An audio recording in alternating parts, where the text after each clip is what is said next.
All right, back for another beer review, and today I will be reviewing a beer from the Listermann Brewing Company, and they're out of Cincinnati, Ohio, and this is their Don't Talk Shit About Norwood. So this is an American Pale Ale brewed with Falconer's Flight 7 Seas and Cascade hops, comes in at 4.2% alcohol by volume, 31 IBUs at the time of review.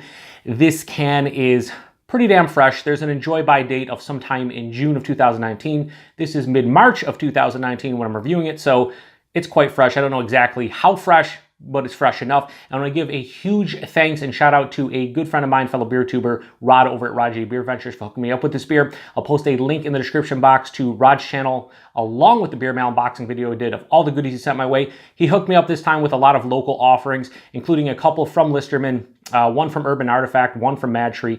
Really solid breweries that I've heard really good things about, so can't wait to get into all of them. This is the first Listermann beer I'm ever reviewing, and I'm pretty pumped. So I was curious about the name of this beer because I was like, don't talk shit about Norwood. That has to reference something, right? So I Googled it, and it turns out that there is a comedic tourism video about Norwood, Ohio, which is a suburb of Cincinnati, and it is absolutely hilarious. If I remember, in the description box, I'll post a link to that video because you guys need to check it out. It's pretty damn funny. And as far as Falconer's Flight 7 Seas hop go, it's actually a proprietary blend of 7 different hops that start with the letter C. Gonna try to remember these off the top of the dome piece, but I think it's Cascade, Centennial, Chinook, Columbus, Citra, what's the other one? Crystal and Cluster. Those are the 7. They're also using, apparently, Cascade in addition to that, even though Cascade is already in the blend. So yeah, let's see what this one has going on with it because, you know, it's American Pale Ale, 4.2%, should be pretty easy and crushable, so kind of pumped to give this one a go. So yeah, that pours out a really nice, deep honey orange color, really dark looking, about a finger and a half of an off-white, almost eggshell white colored head. Relatively creamy looking. There is some bigger bubbles on top, but yeah, that looks really nice. It looks like a nice pale ale. Maybe a bit darker than I anticipated, but it looks nice. Yeah, so this has old school, like Sierra Nevada pale ale vibes to it. There's big citrusy notes like grapefruit pith, orange rind, stuff like that. A little bit of juiciness there. I've been inhaling all the beers lately, and like I said, if you're not inhaling the beers when you're smelling them, you're doing it wrong. There is a nice malt sweetness underneath this one, like a caramel, white bread type of malt sweetness as well. This is drinking like a classic American pale ale. Like I mentioned Sierra Nevada because it has kind of those characteristics to it, but it definitely has a little bit more like of a juicy, citrusy component to it than, say, Sierra Nevada Pale Ale. Smells pretty fresh, though. I like the aroma on this one. Big citrus, some pine resin, a little bit of caramel and white bread.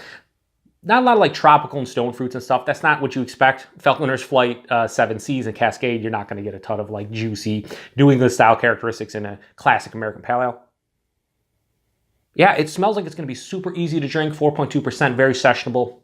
Let's see if that's the case. Cheers, everybody, and thanks again, Rod.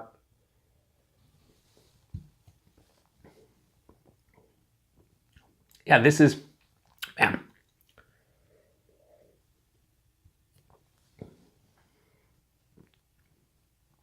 When somebody tells you, here's an American Pale Ale, this is kind of what I think it is, like an old school American Pale Ale.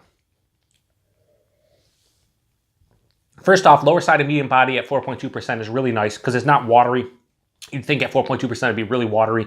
It's not. It's like lower side of medium. It has, a little bit of, dare I say, viscosity too, but there's a little bit of heft. You know that you're drinking a lighter beer, but I wouldn't peg this at 4.2. I'd say like 5.5, maybe 6. The mouthfeel, it's crisp. It has a relatively clean finish to it, but there is nice, soft, smooth characteristics to the mouthfeel as well. But the taste is kind of what you expect from the style. There's that citrus pith, mostly grapefruit pith, the rind of the orange, a little bit of juicy orange and grapefruit. This actually has more of like a white grapefruit component as opposed to a ruby red. It's not really sweet. As it passes through the palate, a little bit of, there's not as much caramel malt character that I was getting in the nose. It's more of like a white bread, almost biscuity, crackery thing, almost like a Pilsner malt. Probably not using that, but it's just kind of reminding me of the malt base of something like that. It finishes semi-dry, relatively clean with a slight bitterness. Well, yeah, it's a slight bitterness. This isn't really bitter all that much, but it has a nice balance between the sweetness, the bitterness, and then you also have like that citrusy rind, you know, right up front and in the middle of the palate. So everything is very cohesive, as I like to say. Yeah, there's not a lot about this beer that I can really talk about because, you know, it's like 3 or 4 notes. But if you're talking about a classic American pale ale, yeah, they pretty much hit the nail on the head. If they're just going for a classic American style pale ale, this is like 4.75 out of 5. This is a 5 out of 5. I think they've done a great job with it. But as far as like personal preference goes, this is really solid. I see absolutely nothing wrong with it. Just isn't a whole lot to it. So as far as the Don't Talk Shit About Norwood goes from the Listermann Brewing Company, I'm going to give it a straight 3.75 out of 5. Maybe a lower 3.75 out of 5, like a 3.65. It's a well-made, pretty tasty American pale ale. But, you know, it's lacking in character, but again, that's the style. So that's why I'm saying stylistically, this is a really good beer. Personal preference, it's a solid beer. I enjoy it.